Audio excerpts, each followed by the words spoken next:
قال أقررتم وأخذتم على ذلكم إسري قالوا أقررنا قال فاشهدوا وأنا معكم من الشاهدين. قال النبي صلى الله عليه وسلم كنت نبيا وآدم بين الماء والطين إن الله وملائكته يصلون على النبي يا أيها الذين آمنوا صلوا عليه وسلموا تسليما. اللهم صل على سيدنا مولانا محمد وعلى آل سيدنا ومولانا محمد وبارك وسلم. بزرگان محترم، عزیزان مکرم، آج کا یہ اجتماع اور اس مبارک اجتماع میں میری آپ کی حاضری اللہ اپنی بارگاہ میں قبول فرمائے، آمین کہہ دو. اور منتظمین کی محنت کاوش انتظام انسلام اللہ تعالیٰ قبول فرماتے ہوئے ان کی زندگیوں میں برکت عطا فرمائے. میرا بھائی محمد ناصر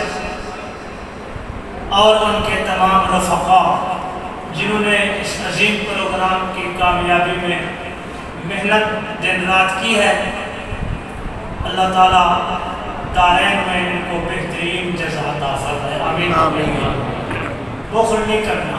آمین کہو دل سے. آمین. بولیت کی گھڑیاں اللہ کے گھر میں بیٹھے ہیں. میرے بھائیو، دوستو، عزیزو، میں نے حضرات سے، انتظامیہ سے یہی گزارش کی تھی کہ جس طرح آپ نے میری صدارت لکھی ہے اشتہار پر، مجھے کرسی صدارت پر بٹھا دینا. چلو کچھ دیر کے لیے میں بھی صدر صاحب بن جاؤں گا. سب کہو سبحان اللہ. کرسی کے لیے لوگ لڑ رہے ہیں، ہمیں بغیر پیسوں کے، بغیر الیکشن کے مل رہی ہے، تو ہم خدا کا شکر کیوں نہ ادا کریں؟ دیکھو لوگ کتنا سر توڑ رہے ہیں کرسیوں کے لیے، ایک دوسرے پر الزام لگا رہے ہیں، کیس کر رہے ہیں، مقدمے کر رہے ہیں، بہتان تراشیں کر رہے ہیں، پیسہ بہا رہے ہیں، کرسی مل جائے، کرسی مل جائے. اور ہماری نہ ہنگ لگی نہ پٹکڑی، اللہ نے کرسی صدارت عطا فرما دی ہے. اور کیوں نہ، اور یہ حقیقی صدارت ہے الحمدللہ. بار کیف میرے عزیزوں، میں نے عرض کیا تھا کہ بیان کی ترتیب میری نہ بنانا، کیونکہ ہم مہمانوں کو سنیں گے، ان کا اکرام کریں گے، استقبال کریں گے، نعت خواں بھی ہے، علماء بھی ہے. بار کیف پھر ان حضرات کی محبت یا ان کی جیسی حجت بازی انہوں نے حکم کر دیا. پھر کوئی وقت بھی مقرر نہیں کیا کہ کتنی دیر آپ نے بولنا ہے، کہ بھی جب بریک لگانے کا وقت آ جائے گا تو آپ بوڑھے ڈرائیور ہیں، آپ کی بریک فوراً قابو ہو جائے گی. ٹھیک ہے بھائی، آپ توجہ فرمائیں. رحمت للعالمین صلی اللہ علیہ وسلم کے مبارک تذکرے کی مجلس ہے. آج میں نے جمعہ کے بیان میں بھی کہا کہ ایک دن ایک بے تکلف ساتھی مجھے کہنے لگا کہ مولانا، ایک طبقے نے محرم اپنے لیے مخصوص کر لیا اور دوسرے طبقے نے ربیع الاول مخصوص کر لیا، آپ دیوبندیوں نے کوئی مہینہ اپنے لیے مخصوص نہیں کرایا، تم بھی تو کوئی مہینہ اپنے لیے مخصوص کر لیتے، چلو اس میں تمہاری جناب بات ہوتی کہ یہ تمہارا مہینہ ہے. میں نے کہا بھئی ہم کیوں مخصوص کریں، ہمارے تو سال کے 12 مہینے سارا سال ہی ہمارا ہے، ہمارا کوئی ایک مہینہ نہیں. کیونکہ ہم نے اپنے رب کا اور رب کے حبیب صلی اللہ علیہ وسلم کا اور حضور صلی اللہ علیہ وسلم کے صحابہ اہل بیت کا تذکرہ ہم نے سارا سال کرنا ہے، ساری زندگی کرنا ہے. کیونکہ حضور صلی اللہ علیہ وسلم کے مبارک ذکر کے لیے اللہ کی طرف سے کوئی مہینہ مقرر نہیں ہے، کوئی وقت مخصوص نہیں ہے، کوئی مہینہ خاص نہیں ہے، بلکہ میرے رب کی یہ سنت ہے، قرآن گواہ ہے کہ میرا اللہ بھی ہر وقت اپنے نبی کا ذکر کر رہا ہے، اللہ کے فرشتے بھی ہر وقت اپنے نبی کا ذکر کر رہے ہیں. جب اللہ نے کوئی ٹائم مقرر نہیں کیا تو ہم مہینے کیوں مقرر کریں؟ اس مہینے میں ذکر مصطفیٰ کرنا ہے اور کسی مہینے میں نہیں کرنا، بلکہ ہم تو 12 مہینے حضور صلی اللہ علیہ وسلم کا ذکر بھی کرتے ہیں، آپ کی تعریفیں کر کے اپنے ایمان کو بھی بڑھاتے ہیں اور آپ کی تعریف کر کے اپنے سینے بھی ٹھنڈے کرتے ہیں. اور حضور صلی اللہ علیہ وسلم کی مشن کو لے کر ہم 12 مہینے چل رہے ہیں. دیکھو ہماری سال کی جماعتیں چل رہی ہیں، 4 مہینے کی جماعتیں چل رہی ہیں، چلے کی جماعتیں چل رہی ہیں، دن رات حضور صلی اللہ علیہ وسلم کے مشن کو لے کر ہم پھر رہے ہیں، تو ہمیں 1 مہینے کی کیا ضرورت ہے؟ اللہ نے ہمیں ساری زندگی حضور کا تذکرہ کرنے کے لیے دی۔ اگر آپ کی سمجھ میں آئی ہو یہ بات تو پھر سبحان اللہ کہہ دو۔ اور میرے عزیزوں، میں یہ دعویٰ یوں نہیں کر رہا، میرے پاک نبی صلی اللہ علیہ وسلم کا ذکر مبارک آپ کی دنیا میں تشریف آوری کے بعد شروع نہیں ہوا۔ یہی فرق ہے، آج جمعہ پر بھی میرا یہی موضوع تھا کہ سارے نبی کمال والے تھے، سارے نبیوں کو اللہ نے شان عطا کی، ہر نبی کو کچھ امتیازی خصوصیات بھی عطا کی، کچھ معجزات اور کمالات بھی عطا کیے، لیکن سارے نبیوں سے بڑھ کر ہمارے پاک نبی صلی اللہ علیہ وسلم کو کمالات، معجزات، خصوصیات، امتیازات اور شان میں اللہ نے عطا فرمائی۔ اور یاد رکھنا، اس بات کو ملحوظ رکھنا کہ حضرت محمد الرسول اللہ صلی اللہ علیہ وسلم کا ذکر مبارک باقی جتنے نبی آئے ان کے تذکرے ان کے اعلان نبوت کے بعد شروع ہوئے، لیکن ہمارے پاک نبی صلی اللہ علیہ وسلم کا ذکر مبارک آپ کے اعلان نبوت کے بعد نہیں، آپ کی ولادت کے بعد نہیں، بلکہ حضور صلی اللہ علیہ وسلم کے دنیا میں تشریف لانے سے بھی پہلے حضور صلی اللہ علیہ وسلم کا ذکر ہو رہا تھا۔ اس کو توجہ سے سمجھنا، ذکر ہو رہا تھا۔ آپ کی ولادت سے کتنا عرصہ پہلے؟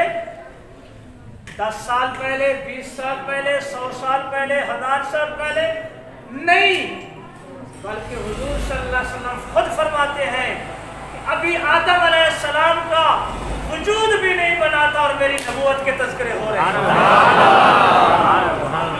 اگر سمجھ میں آئی بات تو پھر کہوں ابھی آدم علیہ السلام معرض وجود میں بھی نہیں آئے تھے، کنت نبیًا، اس وقت میری نبوت کے تذکرے ہو رہے تھے۔ اب پتہ چلا، میں نے قرآن پاک کی آیت پڑھی، توجہ کرنا، وَإِذَا أَخَذَ اللَّهُ مِيثَاقَ النَّبِيِّينَ لَمَا آتَيْتُكُم مِّن كِتَابٍ وَحِكْمَةٍ ثُمَّ جَاءَكُمْ رَسُولٌ مُصَدِّقٌ لِّمَا مَعَكُمْ لَتُؤْمِنُنَّ بِهِ وَلَتَنصُرُنَّهُ۔ اللہ نے ہر پیغمبر کو، توجہ سمجھنا قرآن، ہر پیغمبر علیہ السلام کو شریعت دی، دین دیا، پیغام دیا، رسالت عطا فرمائی، سمجھنا۔ لیکن اللہ نے ہر نبی کو کہا اپنی شریعت کی تبلیغ کرو، امت تک یہ دین حق پہنچاؤ، لیکن ایک اور بھی تمہاری ذمہ داری ہے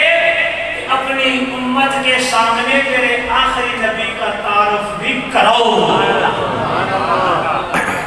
اگر جو لوگ میری طرف متوجہ ہیں وہ کہہ دو سبحان اللہ، اور جو اس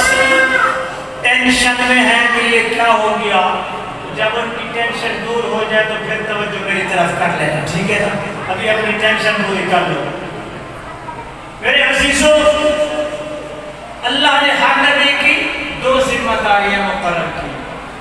اپنے دین اور شریعت کی تبلیغ کرو، امت تک پہنچاؤ، اور میرے آخر زمان نبی سید الانبیاء صلی اللہ علیہ وسلم کا اپنی امت کے سامنے تذکرہ اور تعارف کرانا۔ اور میرے بھی کہے مارکا لیتے بیٹھے سارے اللہ ملا گناہ کی تم پاسی میں تجھے سرائے کی رضا میں نبنا برکہ ڈھا گناہ کی شو بڑھ لیتے ہیں۔ توجہ فرماؤ، اب جب ہر نبی میرے آقا صلی اللہ علیہ وسلم کی تعریف کر رہا ہے، ان نبیوں نے میرے نبی کو دیکھا نہیں تھا، آمنہ کے لال کی زیارت نہیں کی تھی۔ مزید توجہ کرنا، علماء کا مجمع ہے، قاریوں کا مجمع ہے، اس بات کی بھی دلیل دے دو، اللہ کا قرآن کہتا ہے کہ میرا محبوب آپ کی آمد سے ہزاروں سال پہلے جب لوگوں کو کوئی مشکل پڑتی تھی تو مجھ سے دعا مانگتے تھے تیرا واسطہ دے کر، یا اللہ تجھے آخری نبی کا واسطہ ہماری یہ مشکل آسان کر۔ بات دلیل سے ثابت ہو گئی نا کہ ہر نبی اپنی امت کو ہمارے نبی کا تعارف کراتا رہا، اس لیے تو وہ لوگ کیونکہ تعارف تھا ان کے پاس، تو جب ان کو مشکل پڑتی کوئی قحط آ جاتا، کوئی وبا آتی، اللہ سے دعا کرتے یا اللہ اپنے لاڈلے نبی آخر زمان نبی محمد نبی صلی اللہ علیہ وسلم کے طفیل ہماری یہ مشکل آسان فرما۔ کہاں لکھا ہوا ہے قرآن میں وَقَالُوا مِن قَبْلُ يَسْتَفْتِحُونَ عَلَى الَّذِينَ كَفَرُوا۔ قاریوں سے پوچھ لینا پہلے سکھانے میں ہے۔ اچھا بھئی بٹوٹلی والوں اور گرد و نواح والوں، انسان میں ایک فطری بات ہے کہ جب اس کے سامنے کسی ہستی کی تعریف کرو، مثلا ہمارے سامنے کسی بزرگ کی تعریف کی جائے کہ فلاں بڑے بزرگ ہیں، بڑے ولی ہیں، بڑے صاحب نسبت ہیں، صاحب نظر ہیں، بہت پیارا بیان کرتے ہیں، بڑی ان میں روحانیت ہے، ایسے کوئی ہمارے سامنے کسی اللہ کے ولی کی تعریف کرے تو ہمارے دل میں ایک امنگ پیدا ہوگی کہ یا اللہ کسی طرح ہم اس کی زیارت بھی کر لیں، کیونکہ ایسے ہوتا ہے نہیں کیوں بھائی فطری کا ہے۔ تو جب اللہ تعالیٰ ہر نبی کو اپنے آخری نبی کی تعریف بتاتا تھا کہ میرا نبی ایسی شان والا ہے، ایسی زلف والا ہے، ایسے وضو آگے روکنے والا ہے، ایسے اخلاق والا ہے، ایسی خوشبو والا ہے، میرے نبی صلی اللہ علیہ وسلم کیسی خوشبو والے تھے، حضرت عتبہ رضی اللہ تعالیٰ عنہ فرماتے ہیں۔ اب متوجہ ہو جو سارے، امام ترمذی رحمۃ اللہ علیہ نے شمائل ترمذی لکھی ہے، 56 بابوں میں 400 حدیثیں انہوں نے میرے پاک نبی صلی اللہ علیہ وسلم کے حلیے مبارک پر لکھی ہے، 400 حدیثیں، اور اس کی اردو شرح لکھی ہے شیخ الحدیث حضرت مولانا محمد زکریا قادری رحمۃ اللہ علیہ، انہوں نے اردو میں شرح لکھی ہے۔ حضرت اس میں لکھتے ہیں کہ حضرت عتبہ رضی اللہ عنہ ایک صحابی تھے، ایک مرتبہ ان کو کمر میں تکلیف ہو گئی تھی، انہوں نے حضور صلی اللہ علیہ وسلم سے عرض کیا تھا یا رسول اللہ کہہ دو صلی اللہ علیہ وسلم وہ خلا کرو بڑا فائدہ ہوگا آپ کو، حضرت میری کمر میں درد ہے، تو میرے آقا صلی اللہ علیہ وسلم نے ایسے اپنا رحمت والا ہاتھ میری کمر پر اور پیٹ پر یوں پھیر دیا، جو ہی آپ نے ہاتھ پھیرا تو میرا درد کافور ہو گیا، ختم ہو گیا۔ جب میں کھا گیا تو میری 4 گھر والیاں تھی، 4 میرے قبیلے تھے، اور چاروں کی چاروں امیر گھرانے کی تھی اور اعلیٰ قسم کی وہ خوشبو استعمال کرتی تھی، لیکن اس دن جب میں گھر گیا تو میری بیویاں چاروں کہنے لگی عتبہ آج تمہارے پاس اتنی دولت کہاں سے آ گئی کہ تم نے دنیا کی ایسی خوشبو آج لگا رکھی ہے کہ آج تک ایسی خوشبو ہم نے سنی نہیں ہے، یہ کہاں سے تم نے خریدی ہے، یہ تو امپورٹڈ خوشبو ہے، کہاں سے لائے ہو؟ عتبہ رضی اللہ عنہ نے فرمایا آپ کا بھلا ہو، میں نے کسی دکان سے یہ خوشبو نہیں خریدی، آج میرے آقا نے میرے جسم پر ہاتھ پھیرا ہے، یہ حضور کے ہاتھ مبارک کی خوشبو ہے، جو سبحان اللہ تیری جاب کے بھی سنوے تعلیم پکائی بنو کل کو دوارا ٹاکرا تھی سیکھنے دوستہ نام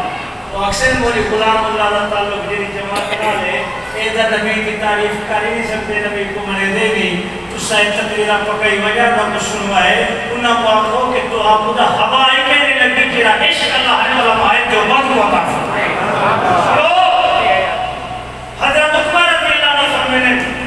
زندگی بھر میری جسم جو وہ خوشبو نہیں ختم تھی جنہی حضور سے کہ ہاتھ مبارک کی خوشبو تیرا رب سے فرمایا اسی میرے نبیوں وہ میرا خوشبو والا پیغمبر، وہ مزمل کی چادر والا پیغمبر، وہ مدثر کی شان والا پیغمبر، وہ دو جہاں کا سردار پیغمبر، وہ پتھروں کو پلوانے والا پیغمبر، وہ پتھروں سے چشمے جاری کرنے والا پیغمبر، اور وہ میرا شان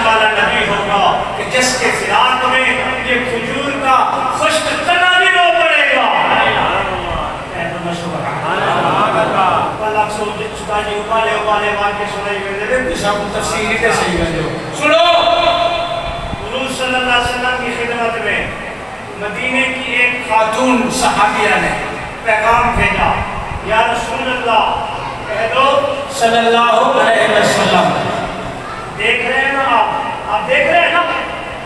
لیکن کس طرف میری طرف یا دوسری طرف ادھر دیکھیں یا رسول اللہ صلی اللہ علیہ وسلم آپ خطبہ دیتے ہیں کھڑے ہو کر آخر تھک جاتے ہیں میرا دل چاہتا ہے میرا ایک غلام ہے وہ درخانوں کا کام جانتا ہے وہ جنگل سے اعلیٰ قسم کی لکڑی کا ممبر تیار کرے جناب کے لیے اور آپ اس ممبر پر تشریف رکھ کے خطبہ دیا کریں اگر منظور فرما لیں یہ درخواست تو میں ممبر آپ کے لیے بنوا دیتی ہوں توجہ ہے حضور صلی اللہ علیہ وسلم نے اجازت فرمائی وہ غلام اعلیٰ قسم کی لکڑی کا ممبر تیار کر کے لے آیا مسجد نبوی کے محراب کے ساتھ رکھ دیا حضور صلی اللہ علیہ وسلم جمعہ کا خطبہ دینے کے لیے تشریف لے گئے آپ ممبر پر بیٹھے تو مصلی کے قریب کھجور کا ایک خشک تنا کھڑا تھا سکا مونڈ خجیدہ مارکا سکا مونڈ پہلے حضور صلی اللہ علیہ وسلم اس کا سہارا لے کر خطبہ دیا کرتے تھے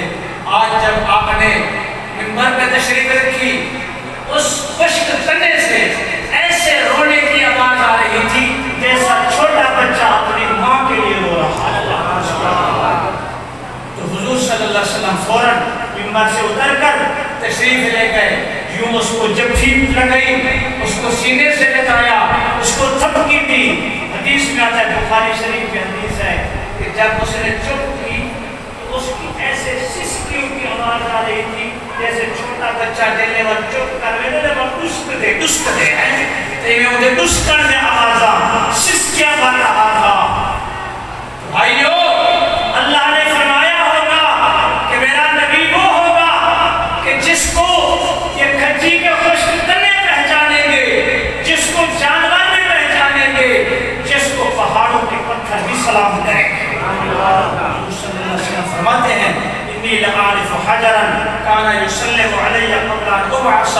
میں اس پتھر کو اب بھی جانتا ہوں جو نبوت سے پہلے سے مجھے سلام کرتا تھا وہ سے پہلے جب اللہ نے یہ شان اپنے نبیوں کو بتائی ہوگی تو نبیوں کے دل میں ایک آرزو منگ پیدا ہوئی یا اللہ جس نبی کی ہم اپنی امت کے سامنے تعریف کر رہے ہیں ہمیں اس کی زیارت نہیں کرا دو گے اس کی زیارت نہیں کرو گے سارے توجہ کرنا میں حدیث کو مکمل کرتا ہوں بس پھر حضرت کا بیان شروع ہوگا توجہ کریں بھئی تھوڑا سا سنجیدگی سیکھیں اسی طرف توجہ کریں حضرت تشریف لے آئے آپ حدیث کے ادب میں مکمل سنجیدگی سے بیٹھیں حضرت انشاءاللہ انبیاء علیہ السلام نے اللہ سے درخواست کی ہوگی باری تعالیٰ اپنے اس محبوب نبی کی ہمیں زیارت نہیں کرا دو گے اللہ تعالیٰ نے سب کی درخواست کو شرف قبولیت یوں بخشا میرے دیکھو کا کہتے میرے دیکھو ذرا بات تو سب سرال کے والے حضرت کی زیارت کرے ذرا ہون میرے دیکھو ایک منٹ حضرت موسیٰ علیہ السلام نے ایجا توڑی آرزو کر چھوڑی جو باری تعالیٰ میں دا سودا کرنا چاہنا اگر میں کوئی منصب نبوت پھر گنو کہ آخری نبی کا امتی بنا لو تو میں یہ سودا کرنا دیتی ہیں سبحان اللہ جنہاں کو سمجھ ہوا ہے سبحان اللہ بارحال سب نبیان کی آرزو ہے اللہ تعالیٰ نے معراج والی رات بیت المقدس دے وچ سارے نبیان کی ایک تمنا پوری جگی تھی کہ آؤ اے ہزارہ سال کا مجھے میرے محبوب دی میرے لال کا طریفہ کرے دیا ہے آج اور دی زیارت بھی کرو دے انہی امامت دے وچ نمازی پڑھ کے تو آخر دعوانا الحمد